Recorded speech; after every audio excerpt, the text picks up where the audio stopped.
আসসালামু আলাইকুম ওয়া রাহমাতুল্লাহি ওয়া বারাকাতুহু। প্রিয় শিক্ষার্থী বন্ধুরা, এই পর্বে আমরা দেখার চেষ্টা করব হলো যেগুলো হচ্ছে লুপ হচ্ছে না সেগুলো তাহলে কিভাবে করব। যেমন সে বলতে পারেন যে এইটা কিভাবে করব, ফাইন, হ্যাঁ। তারপর হচ্ছে এইটা কিভাবে করব, হ্যাঁ।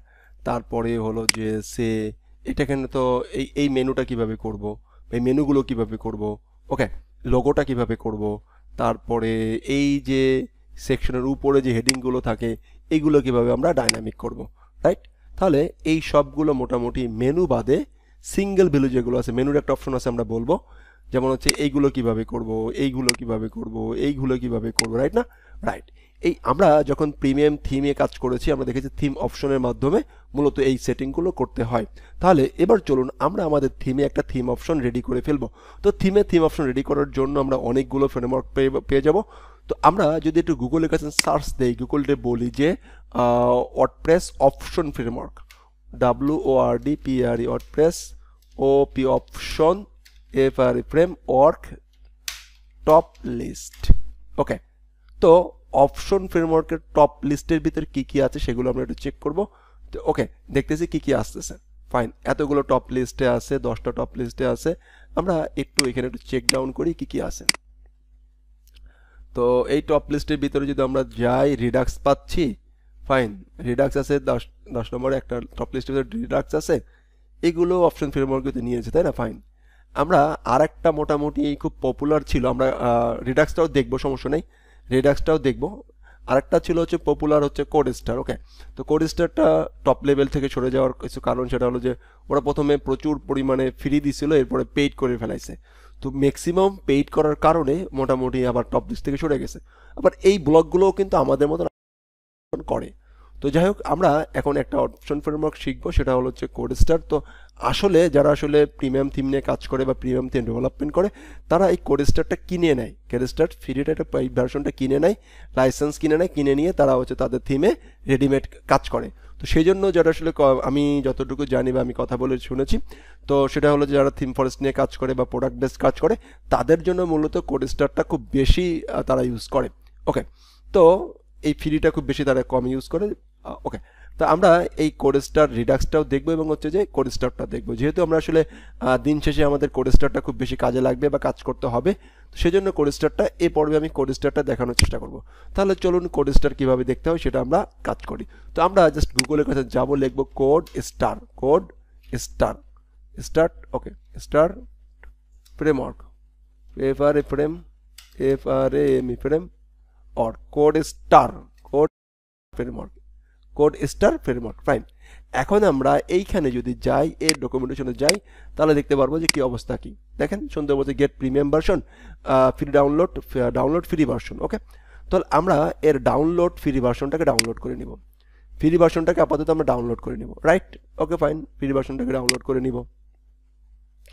তো ফ্রি ভার্সনটা আসলো, ফ্রি ভার্সনটাকে আমরা ডাউনলোড করবো, যেহেতু আমাদের প্রিমিয়াম ভার্সন নাই, আমরা ফ্রি ভার্সনটা কীভাবে কাজ করতে সেটা দেখে নিব, ফাইন। ফ্রি ভার্সন ডাউনলোড হতে থাক, হলো। এইখানে নিচে জাস্ট এতটুকুই, ফ্রি ভার্সন আমাদের ডাউনলোড করা শেষ। এই ফ্রি ভার্সনের কোডগুলো আমরা আমাদের প্রজেক্টে ইমপ্লিমেন্ট করা শুরু করব। তাহলে চলুন শুরু করি। একদম সিম্পল অ্যান্ড সহজ, সিম্পল অ্যান্ড সহজ, শুধু সিম্পল না, ওকে, সিম্পলের সাথে অনেক সহজ, অনেক চমৎকার, অনেক মজার, ওকে। টোটাল কোডগুলো কপি করলাম, কপি করে নিয়ে আমি আমার যে থিমটা ছিল লারাগনের ভিতরে কত WP লার্নের ভিতরে চলে গেলাম কন্টেন্ট থিম থেকে আমার থিম। এইখানে বলেছিলাম না থার্ড পার্টি সব কিছু ইনক্লুডেড থাকবে, আমি ইনক্লুডেড রাখলাম। এইখানে একটা ফোল্ডার তৈরি করলাম, ওকে, থিম অপশন নামে একটা ফোল্ডার তৈরি করলাম।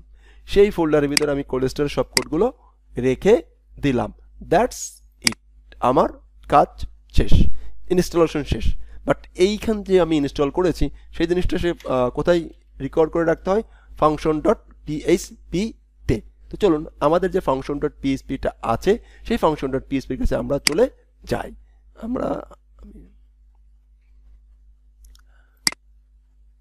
তো ফাইন, আমরা এখান থেকে চলে যাব আমাদের function.php-র কাছে। কোথায় চলে যাব, function, ফাংশন, ওকে, চলে আসলাম। এইখান থেকে আমরা কি করে দেবো, ওই ফাইলটাকে রিকভার করে দেবো। তাহলে ওই ফোল্ডারটা কোথায় আছে, ইনক্লুডের ভিতরে theme option, theme OPTION option. এখন ফাইল আছে, কতগুলো ফাইল আছে, অনেকগুলো ফাইল আছে, কোনটা ইনক্লুড করব? আমরা এইটা রিকোয়ার্ড করব, এই অপশন ফ্রেমওয়ার্ক এইটাকে রিকোয়ার্ড করব, এই ফাইলটাকে এখানে রিকোয়ার্ড করে দেব। ওকে ফাইন, এই যে অপশন শেষ। আর একটা ফাইল রেকর্ড করতে হবে, তা হলো যে আমরা এটাকে একটু কপি করে এখানে রেখে নেই। আর একটা ফাইল রেকর্ড করতে হবে, সেই ফাইলটা হচ্ছে এই ফাইল। এর ভিতরে স্যাম্পলস নামে একটা ফোল্ডার আছে, এই স্যাম্পলসের ভিতরে এই অ্যাডমিন অপশন স্যাম্পল, এটাকে আমরা রেকর্ড করব। তো যেহেতু প্রথমে আমরা কাজ করতে যে অনেক কোড থাকবে, কোডে ভুল হইতে পারে, কোড কাটতে ভুল হইতে পারে, সেই জন্য আমরা এই থিমের এই মানে ফাইলটাকে একটা নতুন একটা ফাইল তৈরি করে নেব, কপি করে পেস্ট করে এটাকে নতুনভাবে আমরা তৈরি করে নেব। মাই থিম অপশন ওকে, এই নামে তৈরি করে নিলাম, এই নামে তৈরি করে নিলাম। ওকে ফাইন, এই নামটা এসে আমরা এইখানে এসে দিয়ে দিব, কোথায়? আমাদের থিমে রেকর্ড করে রাখবো।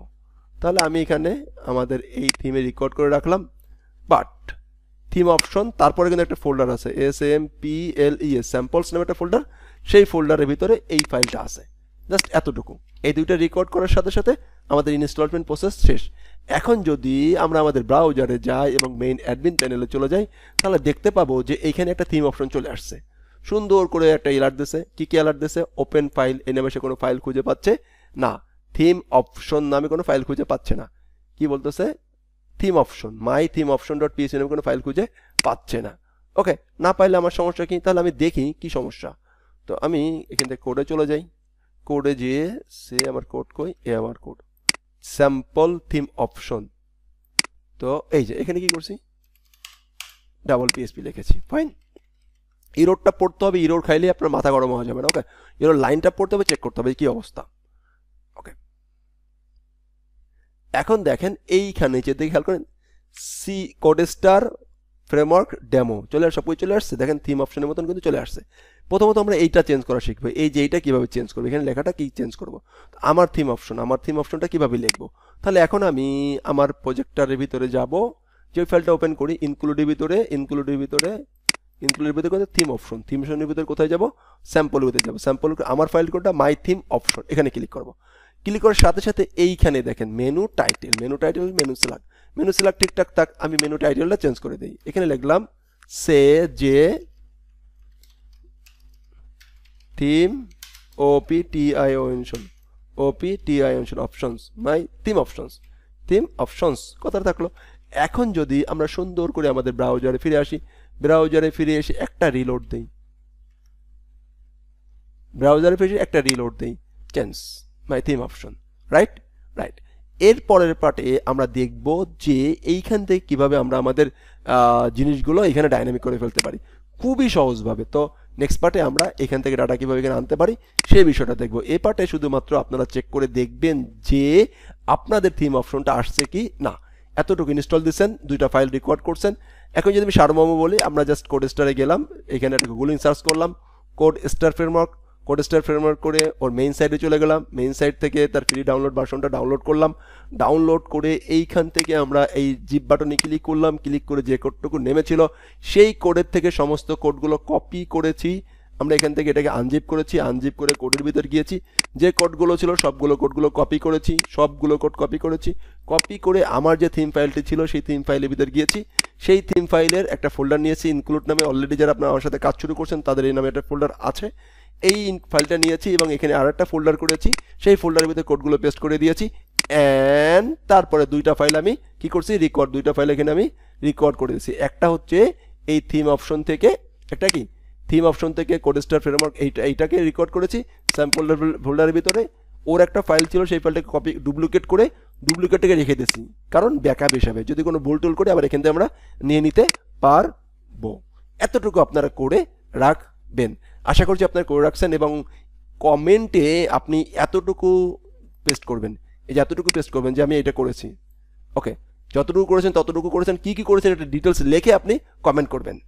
আমি আবারও বলছি, এগুলো কিন্তু আপনাদের অ্যাসাইনমেন্ট, হোমওয়ার্ক। যদি আমার স্টুডেন্ট হতে চান এবং চাই, তো আসলে আপনারা কেন জমা দিবেন না? দেখেন, যদি আপনারা আমার পেইড স্টুডেন্ট হতেন তাহলে কিন্তু জমা দিতেন। তাহলে এটাও পেইড স্টুডেন্ট ট্রিট করেন। আমি যেখানে সচেতন আপনাদের প্রত্যেকটা অ্যাসাইনমেন্ট জমা নেওয়ার জন্য, সেখানে আপনারা কেন সচেতন হচ্ছেন না, এটাই আমি আসলে বুঝতে পারতেছি না। ধন্যবাদ, ভালো থাকবেন। আসসালামু আলাইকুম ওয়া রাহমাতুল্লাহি ওয়া বারাকাতুহু।